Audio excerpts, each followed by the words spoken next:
we'll just start down. Ladies, please welcome Mr. Emcee, ladies and gentlemen.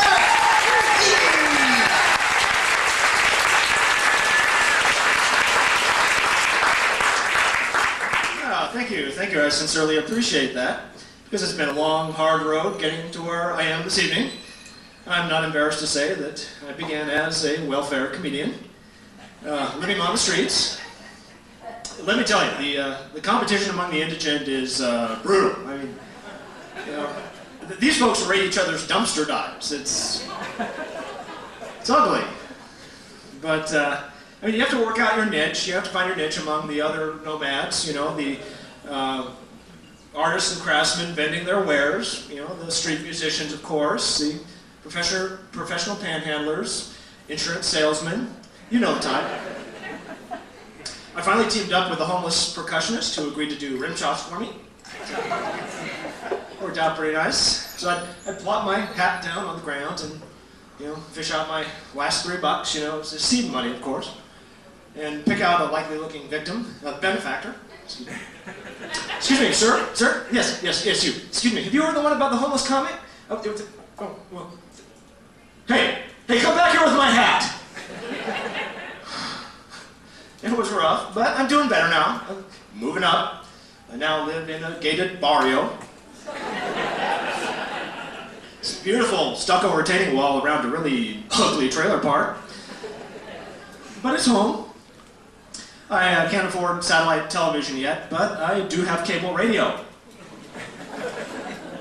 And not surprisingly, the Elvis station is the most popular, but interestingly, polka is right up there. Well, polka on radio is kind of like porno on television. Hugely popular, but nobody will admit they tune in. I have to be careful, though, when I listen to the ice cream truck station. Well, if I turn it up too loud, all the neighborhood kids come running over to my house. But it must really stink, though, to be a DJ on the ice cream truck station. I mean, it's like, and that was Old MacDonald. Coming up, we have Pop Goes the Weasel. Followed by Old MacDonald. And rounding out the hour, Pop Goes the Weasel. Well, I can't afford a car either, so I take public transportation. And I was on a brand new bus the other day going from downtown out to Speedway. And it has this talking feature, so that every time it comes to an intersection, it announces that fact. Now approaching Speedway and Stone. Thank you, that's the only impression I do.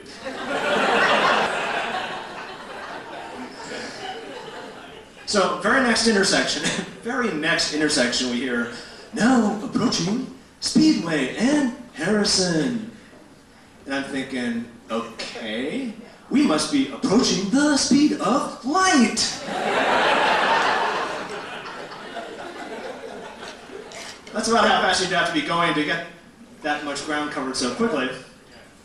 And this bus also had that kneeling feature, so that it bends down to curb level, so the elderly don't need climbing equipment to reach that first step.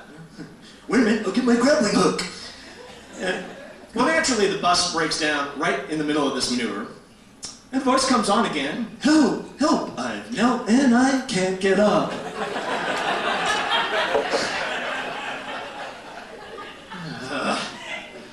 Made me late for dinner, too. I wanted to try this new vegetarian restaurant, but by the time I got there was a group of plant rights activists out front picketing the place. Oh, yeah. They had the signs. They were chanting, photosynthesis forever! Cellulose rules! Eat dirt, not fruit.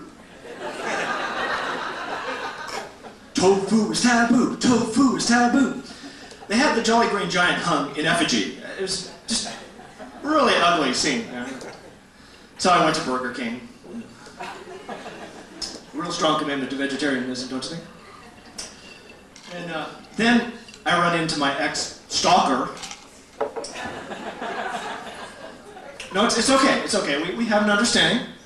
Told her if she ever messes with me again, my current stalker would kick her ass.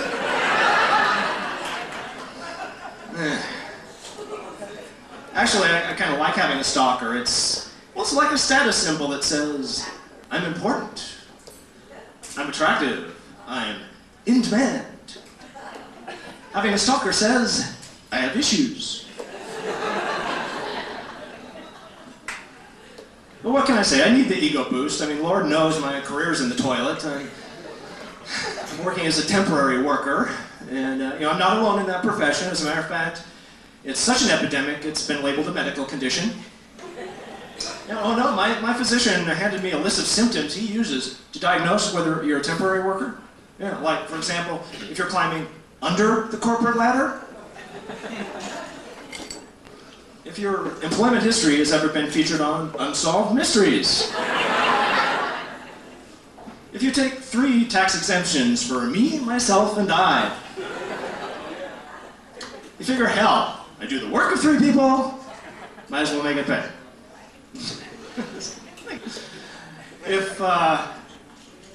If collecting back pay involves the small claims court,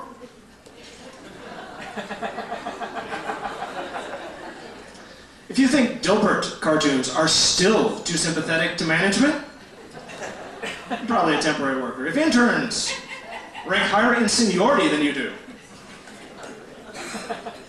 if you depend on your child's lemonade stand for extra income, worse yet, if your child has ever hired you to work at the lemonade stand, if you've ever gone trick-or-treating just to get a decent meal. Hey, that's coming up. Advertising. I can't stand it, don't understand it. Like beer. I think it's Miller that claims that their product is easy drinking. It's a liquid, isn't it?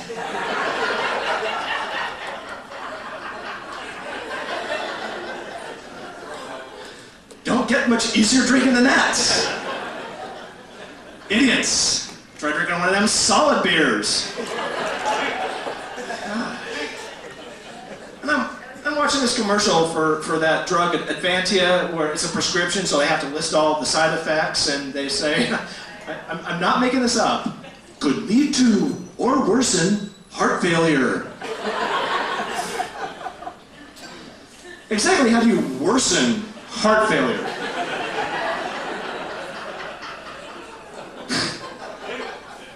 Does this drug make you stop loving your kids? What? And I really get irritated when car manufacturers, name their vehicles after Native American tribes. I find this kind of offensive, actually. Like the Jeep Cherokee.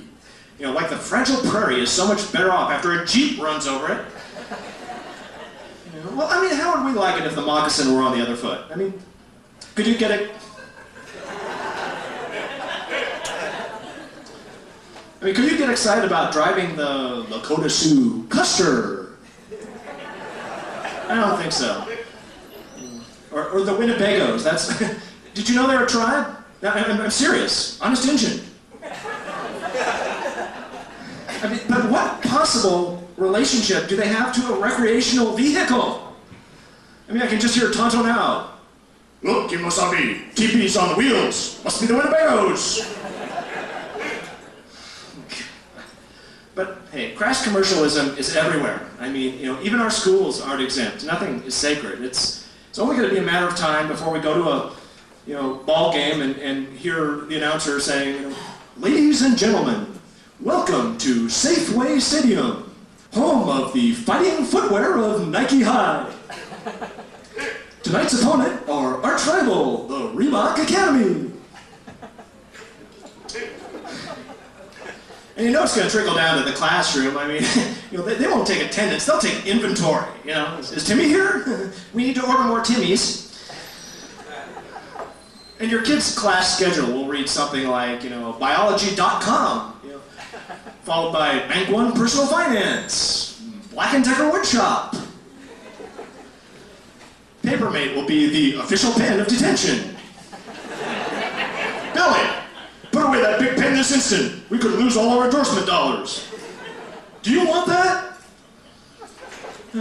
That's why, if I ever have kids, I guess I'll have to get a date first. But if I ever have kids, I'm just homeschooling them on PBS television. No advertising there at all. I like that. But I have to confess, I'm getting a little suspicious of their new fall season. Like the spin-off they've got about aging carnival workers called Antique Sideshow. But on the whole, I think educational television is a good thing. I learn a lot. Like the other night, I was watching a documentary about biblical origins on the Atheist Channel. And their host was this time traveler, kind of an interesting premise.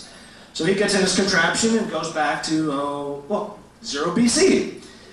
And he lands in the middle of the open-air Market Square grocery, the only chain they had at the time. So the camera's panning around the store and zooms in on a picture of Moses on a milk carton. 40 years in the desert, still missing. Okay, work with me. So anyway, and they're playing that music, that irritating music that they always have in all the grocery stores with, classics like, Oh, Hosanna, now don't you cry for me, because I come from Galilee with a harp upon my knee. So anyway, by now our host is in the checkout line, with his frankincense and myrrh, waiting to get rung up on the abacus.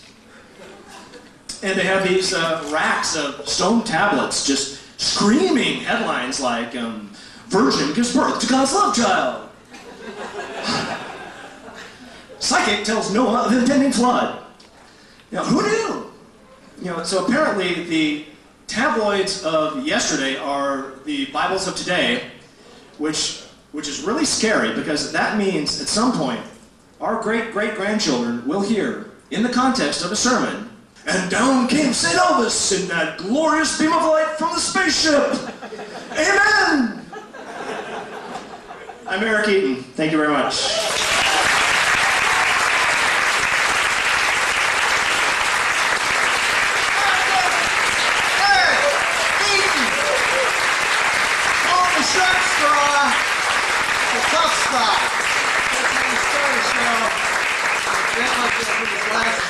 Michael writes really tiny. Our next performer, his mom.